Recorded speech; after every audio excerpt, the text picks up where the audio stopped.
Dubai کے king شیخ محمد بن رشید ال مختوم کی خصوصی فرمائش پر برج العرب کی کنسٹرکشن کا کام چل رہا تھا۔ یہ بلڈنگ دبئی کے رولر کے لیے بہت ہی زیادہ امپورٹنٹ تھی، کیونکہ اسی بلڈنگ نے دنیا بھر میں دبئی کا امپریشن بنانا تھا اور دبئی کا فیوچر بھی اسی بلڈنگ پر ڈیپینڈ کر رہا تھا۔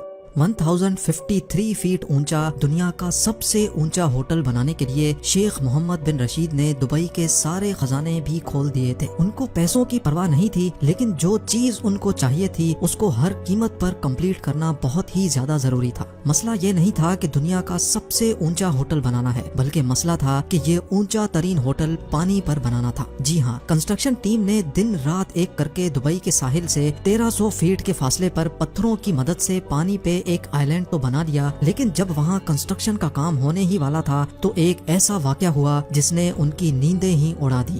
ایک طاقتور سمندری طوفان آیا جس کی انٹینسٹی اتنی زیادہ تھی کہ اس نے آئی لینڈ کے پتھروں کو بھی ہلا دیا تھا۔ یہاں طوفانی لہروں نے آئی لینڈ کو نقصان پہنچایا تو دوسری طرف دبئی کے شاہی محل میں بھی خوف کی لہر دوڑ گئی۔ سب کو یہی لگنے لگا کہ جن طوفانی لہروں نے صرف آئی لینڈ کو ہی اتنا نقصان پہنچایا ہے، وہ بعد میں برج العرب کو کیسے چھوڑیں گی۔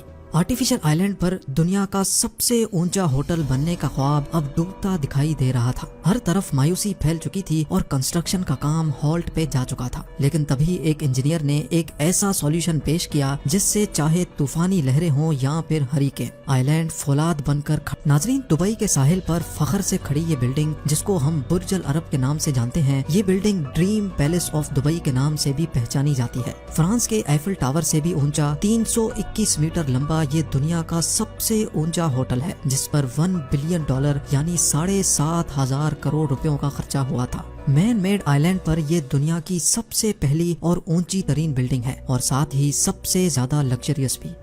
جس ہوٹل میں صرف ایک رات گزارنے کا رینٹ ہی 18 لاکھ روپیوں کے برابر ہو، اس بلڈنگ کی شان و شوکت کا اندازہ لگانا آپ کے لیے مشکل نہیں ہوگا، لیکن دبئی کے رولر کے لیے برج العرب بنانے کا فیصلہ کافی زیادہ مشکل تھا۔ جی ہاں، 1950s میں دبئی مچھروں کا گھر ہوا کرتا تھا، لیکن جب 1960s میں دبئی سے آئل نکلنا شروع ہوا تو دبئی کے حالات کچھ بہتر ہونے لگے۔ جہاں ان کو آئل نکلنے کی خوشی ملی، وہیں ان کو ایک بری خبر بھی سنائی گئی۔ جیولوجسٹ نے بتایا کہ دبئی سے نکلنے والا تیل صرف 2016 تک ہی چل سکے گا، یعنی دبئی کے پاس صرف 2016 تک کا ٹائم تھا، اس کے بعد ان کے سروائیول کا کوئی چارہ نہیں تھا۔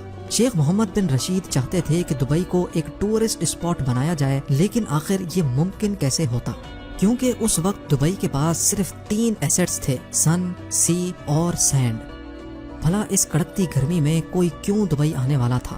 ٹورسٹ کو اٹریکٹ کرنے کے لیے ضروری تھا کہ ٹورسٹ اسپاٹ بنایا جائے، اور یہی وہ اسپاٹ تھا جس کا خواب شیخ محمد بن رشید نے دیکھا تھا، یعنی دبئی کے صحرا میں ایک ایسا پلے گراؤنڈ بنانے کا پلان کیا گیا تھا جہاں صرف امیروں کو ہی کھیلنے کی پرمیشن ہوگی۔ لیکن یہ سب اتنا آسان ہونے والا نہیں تھا۔ ایک تو سمندر میں ہی 7 اسٹار لگژری ہوٹل بنانا تھا، اور وہ بھی دبئی کی کڑکتی گرمی میں۔ اس پروجیکٹ میں جو بھی انجینئرنگ ٹیم ہاتھ ڈالے گی، یہ بات تو طے تھی کہ ان کو اپنی لمٹس کراس کرنی پڑیں گی، اور بالکل ایسا ہی ہوا جیسا سوچا گیا تھا۔ انجینئرنگ ٹیم کو برج العرب کی کنسٹرکشن میں ایسے چیلنجز فیس کرنے پڑے جو انہوں نے انجینئرنگ کی ہسٹری میں کبھی نہیں دیکھے تھے۔ چیلنج نمبر 1، سب سے پہلا چیلنج تھا شیخ کو امپریس کرنے کا، یعنی دبئی یہ پروجیکٹ بنوانا تو چاہتا تھا، لیکن اس کے لیے ضروری تھا کہ کوئی ایسا ڈیزائن لے کر آئے جو پہلی نظر میں ہی شیخ کی آنکھوں میں بس جائے۔ برٹش آرکیٹیکٹ ٹام رائٹ اور اس کی ٹیم نے یہ مشکل کام انجام دینے کے لیے حامی تو بھری، پر ان کے پاس اتنا ایکسپیرینس نہیں تھا۔ ٹام رائٹ نے اس سے پہلے صرف معمولی اسٹرکچرز اور اسکول بلڈنگز کے ڈیزائن بنائے تھے، لیکن برج العرب کا ڈیزائن بنانے کے لیے ان کو اپنی لمٹس بھی کراس کرنی پڑی۔ جی ہاں، وہ یہ ڈیزائن امیجن کرنے کے لیے یاٹ میں بیٹھ کر ساحل سے کافی دور گئے، اور تب انہوں نے ایک سیلنگ بوٹ کو وہاں سے گزرتے ہوئے دیکھا۔ ٹام رائٹ کا کہنا تھا کہ سمندر سے دیکھنے پر ساحل پر موجود سیلنگ بوٹ دور سے ہی کافی یونیک لک دے رہی تھی، اور یہی وجہ تھی کہ انہوں نے یہ ڈیزائن بنا کر شیخ کے سامنے پیش کیا۔ دبئی کے رولر نے جب یہ ڈیزائن دیکھا تو وہ بہت امپریس ہوئے اور اس کو فوراً اپروو کر لیا۔ چیلنج نمبر 2، ٹام رائٹ کو شیخ کے آفس سے ڈیزائن کا اپروول تو مل چکا تھا، اور اب باری تھی کام اسٹارٹ کرنے کی، لیکن یہیں ایک اور مسئلے نے ان کا راستہ روک لیا، کیونکہ ڈیزائن کے حساب سے اس عالی شان سیلنگ بوٹ ڈیزائن کو پانی کے اوپر ہونا تھا، جس کے لیے ایک آئی لینڈ کی ضرورت تھی، اور وہ آئی لینڈ یہاں موجود نہیں تھا۔